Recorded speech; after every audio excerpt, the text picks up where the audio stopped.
میں سے ہر کوئی اگر ہم دیکھیں تو بظاہر کوئی ہمارا ایسا کوئی دنیاوی رشتہ نظر نہیں آتا، کوئی دنیاوی مفاد نظر نہیں آتا، لیکن اس کے باوجود بھی اللہ تعالیٰ نے ہمیں چند لمحے اپنے محبوب بندوں کے ذکر کے لیے جمع ہونے کی توفیق دی ہے۔ تو وہ کیا تعلق ہے، وہ کیا نسبت ہے جس نے ہمیں آج یہاں جمع ہونے پر مجبور کیا ہے، وہ کیا مقصد ہے کہ جس مقصد کو لے کر ہم بیٹھے ہیں اور اس مقصد کو لے کے ہمیں آگے بڑھنا ہے، آگے چلنا ہے۔ تو یقیناً کوئی تو ایسی چیز ہے، کوئی تو ایسی بات ہے کہ جس کے نتیجے میں اور جس کے سبب ہم یہاں جمع ہوئے ہیں اور ہم نے آگے بڑھنا ہے اس چیز کو لے کر۔ تو وہ ایک نسبت ہے، اللہ والوں کی نسبت ہے، ایک تعلق ہے اللہ والوں سے کہ اس نسبت میں ہم تمام کو جوڑ دیا ہے۔ تو مختلف قبائل سے، مختلف رنگ و نسل سے تعلق رکھنے والے اور مختلف علاقوں سے مختلف زبانیں بولنے والے دوست ایک جگہ جمع ہو جاتے ہیں، تو وہ ایک نسبت اور ایک تعلق ہے، وہ ایک مقصد ہے۔ دنیا میں انسان کو اللہ تعالیٰ نے جو بھیجا ہے تو ایک خاص مقصد دے کر بھیجا ہے، اور وہ زندگی دینے کے بعد پھر اس پوری زندگی میں اپنی طرف آنے کے لیے بہت سارے مواقع اللہ تعالیٰ کی طرف سے ملتے ہیں کہ مقصد یہی ہے کہ زندگی میں آنے کے بعد ہم اس زندگی کو ایسا گزاریں کہ پھر ہم اللہ تعالیٰ کے قریب ہو جائیں۔ تو اللہ کے جو نیک بندے ہیں، جو نیک لوگ ہیں، ان کی ہمیشہ سے یہ طلب رہتی ہے، ہمیشہ سے یہ کوشش رہتی ہے کہ وہ خود تو اللہ کے قریب ہوتے ہی ہیں، لیکن ان کے دل میں ایک طلب، ایک جستجو رہتی ہے کہ دنیا کا ہر فرد، دنیا کا ہر شخص جو کسی بھی مذہب کا ہو، کسی بھی فرقے کا ہو، کسی بھی زبان نسل کا ہو، کوئی بھی اس کا ظاہر ہو، کیسا بھی وہ شخص ہو، وہ کسی نہ کسی طرح سے اللہ سے قریب ہو جائے اور وہ اللہ تعالیٰ کی طرف پلٹ آئے، اور اس کی زندگی کا مقصد، وہ زندگی میں چاہے کاروبار کرتا ہو، بزنس کرتا ہو، جاب کرتا ہو، کوئی بھی کام کرتا ہو، کھیتی باڑی کرتا ہو، لیکن اس کا مطمع نظر، اس کی زندگی کا مقصد اللہ تعالیٰ کی رضا اور خوشنودی ہو۔ یہ ذہن، یہ فکر اور یہ سوچ پیدا کرنا اللہ والوں کا ازل سے مقصد رہا ہے، اور ہمیشہ سے وہ لوگوں کو کسی نہ کسی طریقے سے پیار سے، محبت سے، ان کے مزاج، طبیعت اور ان کے لیول پر آ کر چیزیں سمجھا کر ان کو اللہ تعالیٰ کے قریب لے کر جاتے ہیں۔ تو اس پیغام کو اگر کوئی ایک فرد اپنے طریقے سے انجام دیتا ہے تو اس کا رزلٹ ایک محدود دائرے کے اندر ہی رہ سکتا ہے،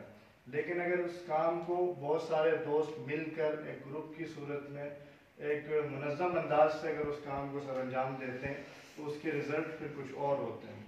کوئی بھی کام، جب ہم کھیتی باڑی کی مثال دیکھ لیتے ہیں کہ کھیتی باڑی جب کوئی فصل بونی ہوتی ہے تو کوئی اگر ایک فرد فصل بوئے گا تو اس کو پہلے بہت ساری اس پہ محنت کرنی پڑے گی اور بہت سارا اس کو وقت لگے گا، لیکن اگر 4 سے 5 دوست مل کر اس ایک مقصد کے لیے وہ اکٹھے ہوتے ہیں اور آپس میں ڈیوٹیاں تقسیم کر دیتے ہیں کہ تم نے پہلے ہل چلانا ہے اور تم نے پہلے اس کھیت کے لیے تیاری کرنی ہے، پھر کسی کے ذمہ یہ لگا دیا جائے کہ تم نے بیج لے کر آنے ہیں، پھر کچھ دوستوں کے ذمہ یہ ہو کہ تم نے لگانا ہے۔ تو اس طرح سے جب ڈیوٹیاں تقسیم کر دی جاتی ہیں تو کام آسان ہو جاتا ہے، اور آسانی سے اس کام کو جو اصل مطمع نظر ہے، اصل جو مقصد ہے، اس کو حاصل کرنے میں آسانی ہو جاتی ہے، اور بالآخر پھر ایک وقت آتا ہے کہ وہ فصل پکتی ہے، پھل تیار ہو جاتا ہے۔ لیکن اس پورے پروسیس کو اگر ہم دیکھتے ہیں کہ مقصد صرف ایک تھا، لیکن ان ڈیوٹیوں کو تقسیم کر دیا گیا،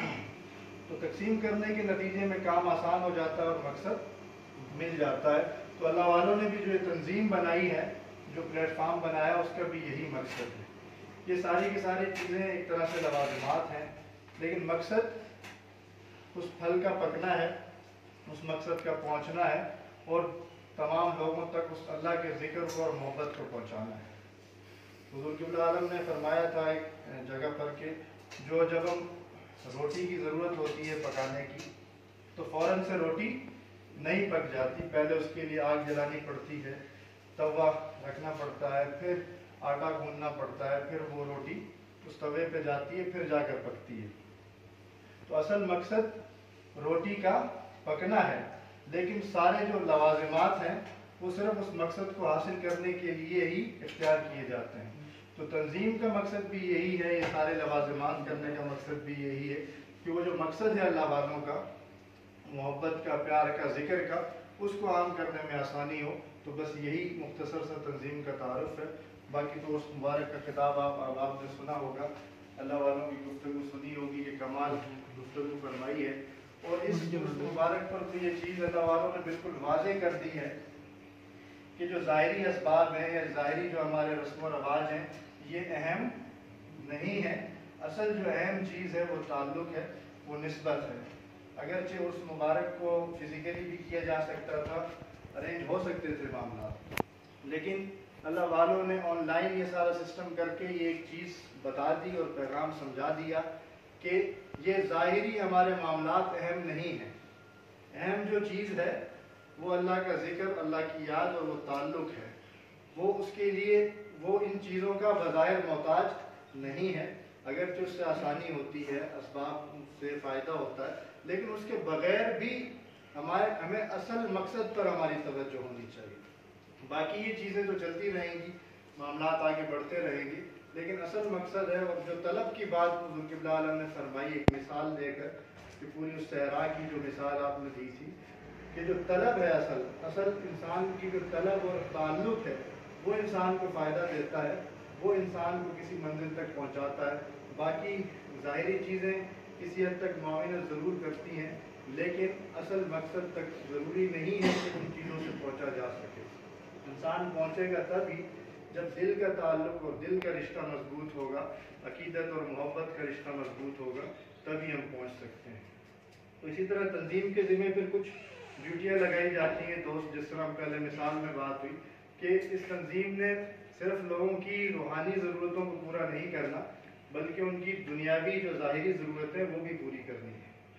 تو لہٰذا اس پلیٹ فارم سے ویلفیئر کے کام, اور اسی طرح بالخصوص جب طلبہ کی ہم اسٹوڈنٹس کی بات کرتے ہیں تو ایجوکیشن بہت زیادہ اہم ہے. ایجوکیشن کے حوالے سے ہم چھوٹی چھوٹی ایکٹیویٹیز کرتے رہتے ہیں RTJ کے پلیٹ فارم سے, اور چھوٹے چھوٹا پیغام, چھوٹی چھوٹی چیزیں لوگوں تک پہنچتی. اس سب کا مقصد بھی یہی ہوتا ہے کہ کسی نہ کسی طرح سے دوستوں کو اللہ کے ذکر کے قریب لایا جائے. تو اس طرح سے, کیونکہ آج جدید دور ہے اور اسٹوڈنٹ, آج بچے بھی والدین کی اس طرح سے بات نہیں سنتے جیسے پہلے سنا کرتے تھے.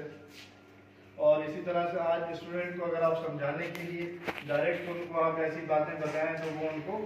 ماننے کے لیے تیار نہیں ہوتے کہ بھئی ہم امامہ پہنے, ہم جبہ پہنے اور ہمارا وقت ذکر کرتے رہے, تو ایسے کیسے ہم کر سکتے ہیں. لہٰذا ان کو ان کے مزاج اور ان کے طبیعت اور ان کے ان کی جو تھنکنگ ہے, جس لیول پہ وہ سوچتے ہیں, جس معیار پہ, اور جو چیزیں ان کو اٹریکٹ کرتی ہیں,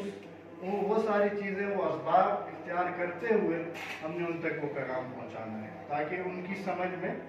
بہتر سے آ سکے. تو لہٰذا روحانی ذمہ جماعت کا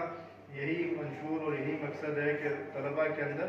ان کے لیول, ان کے مزاج اور ان کی طبیعت کے مطابق ایکٹیویٹیز کو سر انجام دے کر اس پیغام کو پہنچانا ہے. اس میں ہم سب نے کوشش کرنی ہے, اپنا اپنا حصہ ہم نے ڈالنا ہے. تو انشاءاللہ اپنے طور پر تو ہم کوشش کر سکتے ہیں. ضروری نہیں ہے کہ ہم پوری دنیا کو تبدیل کر دیں, لیکن اپنے آپ کو تبدیل کر کے کسی ایک فرد کو بھی ہم تبدیل کر دیں تو یہ ہماری کامیابی ہوگی. تو دعا اللہ تعالیٰ سے کہ اللہ تعالیٰ ہمیں توفیق عمل عطا فرمائے.